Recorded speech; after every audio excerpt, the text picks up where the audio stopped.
Hello friends, super magic રસોઈમાં મિત્રો હું આપનું સ્વાગત કરું છું। આજે હું સુરતી ચીઝ પનીર ગોટાળાની રેસીપી લઈને આવી છું મિત્રો।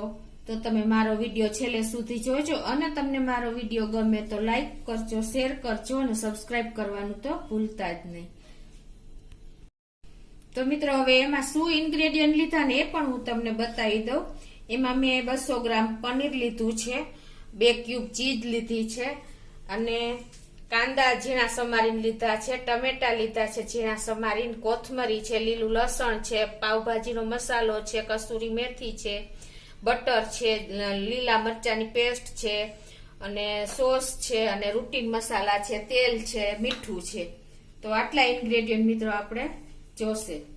મિત્રો હવે આપણે ચીઝ પનીર ગોટાળો બનાવવા માટે પહેલા આપણે જો પનીર છે ને આ 200 ગ્રામ એને આપણે ખમણી લેશું। આ રીતે તમારે કોઈ પણ ખમણી લઈ લેવાની, સેજ મોટું ખમણાય ને એવી રીતે લેવાની છે। આ રીતે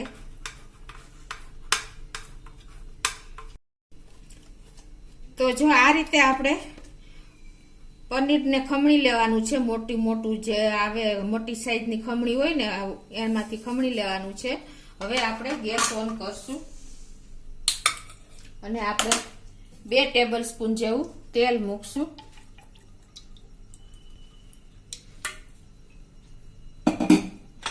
અને એમાં આપણે 1 ટેબલ સ્પૂન જેવું બટર નાખી દેશું। એટલે બટરના હિસાબે આપણે પનીર ગોટાળાનો ટેસ્ટ બહુ સરસ આવે છે।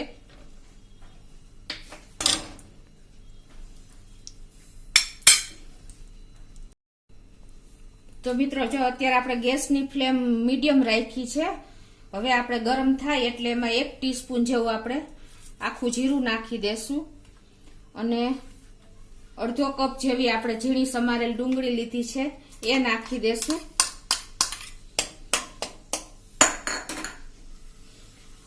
1/4 કપ જેટલું આપણે લીલું લસણ નાખી દેશું। 1 ટીસ્પૂન જે આપણે લીલા મરચાની પેસ્ટ કરી છે એ નાખી દેશું અને 1/4 કપ જેટલી આપણે આ મેં ધાણા ભાજી સમારી છે લીલી એ નાખી દેશું। હવે આને આપણે ડુંગળી ટ્રાન્સપરન્ટ થાય ત્યાં સુધી આપણે આને સોતે કરી લેશું, એટલે કે પકવી લેશું। તો જો મિત્રો 2 મિનિટ જેવું થયું છે અને આપણી ડુંગળી પણ ટ્રાન્સપરન્ટ થઈ ગઈ છે।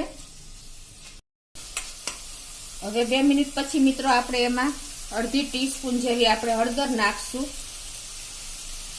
1 ટીસ્પૂન આપણે કાશ્મીરી લાલ મરચું નાખશું, 1 ટીસ્પૂન આપણે ધાણા જીરું નાખશું અને 2 ટેબલ સ્પૂન જેવો આપણે પાવભાજીનો મસાલો નાખશું। હવે આને આપણે મસાલા કલર બદલે નહીં અને એની ફ્લેવર પણ ન જાય એના માટે આપણે 1/4 કપ જેટલું હુંફાળું ગરમ પાણી નાખશું અને અત્યારે આપણે ગેસની ફ્લેમ એકદમ સ્લો કરી નાખશું અને હવે આને આપણે 1 મિનિટ સાંતળશું। તો તમે જોઈ શકો છો મિત્રો 1 મિનિટ પછી આપણે જો મસાલો પણ બધો સંતળાઈ ગયો છે અને તેલ પણ છૂટું પડી ગયું છે। હવે આ સ્ટેજે આપણે મેં 3 મીડિયમ સાઈઝના ટમેટા ઝીણા સમારી લીધા છે એ નાખી દેશું અને 1 ટીસ્પૂન જેવું આપણે મીઠું નાખી દેશું ટેસ્ટ એકોર્ડિંગ। હવે આને આપણે હાઈ ફ્લેમ ઉપર જ આ બધું આપણે સાંતળશું। મિત્રો જો આપણે હાઈ ફ્લેમ ઉપર જ આ 1 કપ મેં ટમેટા લીધા હતા એ એકદમ સરસ સોતે થઈને 2 થી 3 મિનિટમાં જો એકદમ મેશ થઈ ગયા છે। હવે આ સ્ટેજે આપણે 1 ટેબલ સ્પૂન જેવો આપણે ટમેટો સોસ નાખી દેશું અને 1 ટેબલ સ્પૂન આપણે કસૂરી મેથી નાખી દેશું। તો મિત્રો જો કસૂરી મેથી અને સોસ આપણે એકદમ સરસ મિક્સ કરી લીધો છે અને હવે આપણે લારી જેવો ટેસ્ટ આપવા માટે મિત્રો એને આપણે ગોટાળાને આ રીતે મેસરથી મેશ કરી લેશું એટલે એકદમ સરસ ટેસ્ટ બહાર જેવો જ આવશે આ રીતે। એટલે આપણા કાંદા ડુંગળી ને બધા મસાલા એકબીજા સાથે મેચ થઈ જશે સરસ। આ પ્રોસીજર તો ખાસ કરવી જરૂરી છે મિત્રો। કર્યા પછી મિત્રો બધું સરસ આપણું મિક્સ મેશ થઈ ગયું છે. તો હવે આ સ્ટેજે આપણે એમાં આ જે ખમણેલું પનીર છે એ એડ કરી દેશું.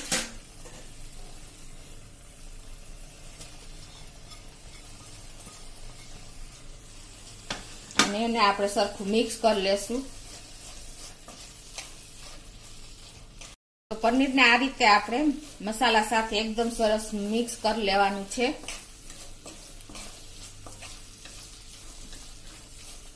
હવે મિત્રો ગોટાળાની કન્સિસ્ટન્સી થોડીક પાતળી કરવા માટે આપણે એમાં 3/4 કપ જેટલું આપણે એમાં હુંફાળું પાણી એડ કરશું.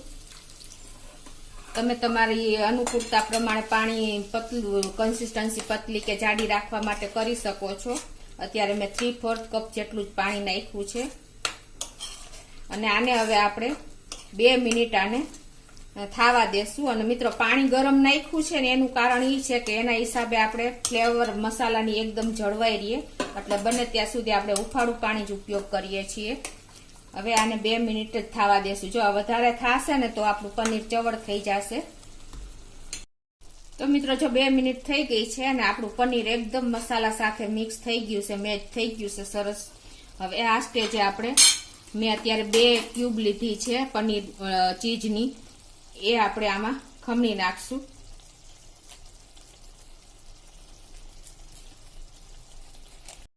આ રીતે આપણે પનીર નાખ્યા પછી હવે એની માથે થોડીક આપણે ધાણા ભાજી સ્પ્રિંકલ કરી દેશું. તો મિત્રો આપણો ચીઝ પનીર ગોટાળો રેડી છે. તમે જોઈ શકો છો એનું લુક, એનો ટેસ્ટ તો એકદમ યુનિક છે મિત્રો. તો આ રીતે સુરતી લોકો આનો આનંદ એન્જોય કરે છે મિત્રો.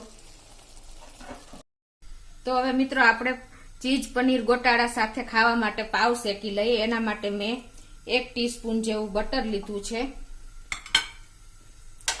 અને બટર આપણું બળે નહીં એના માટે આપણે 2 થી 3 ટીપા જેવું તેલ નાખી દેશું. હવે આ મેલ્ટ થાય એટલે મિત્રો આમાં આપણે 1/2 ટીસ્પૂન જેવું કાશ્મીરી લાલ મરચું નાખી દેશું. અને થોડા એવા આપણે ધાણા ભાજીના પાંદ નાખી દેશું. અને હવે આને આપણે એકદમ સરસ મિક્સ કરી લેશું. અને ગેસની ફ્લેમ મિત્રો આપણે અત્યારે સ્લો રાખશું. હવે એમાં અત્યારે હું આ 2 આપણે પાવ છે એ શેકી લેશું બધી સાઈડ.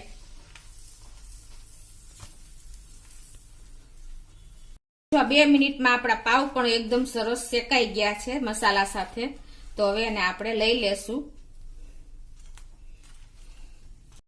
તો મિત્રો જો આપણો ચીઝ પનીર ગોટાળો રેડી થઈ ગયો છે. અને આને આપણે આ રીતે પાવ સાથે ખાઈ શકીએ છીએ, રોટલી સાથે, રોટલા સાથે આપણે ખાઈ શકીએ છીએ મિત્રો. તો તમે એકદમ યુનિક, ટેસ્ટી અને એકદમ સુરતી લોકો એન્જોય કરે છે એવો આપણે એક વખત ચોક્કસ ટ્રાય કરજો મિત્રો. અને તમને મારો વિડીયો ગમે તો લાઈક કરજો, શેર કરજો અને સબસ્ક્રાઇબ કરવાનું તો ભૂલતા જ નહીં.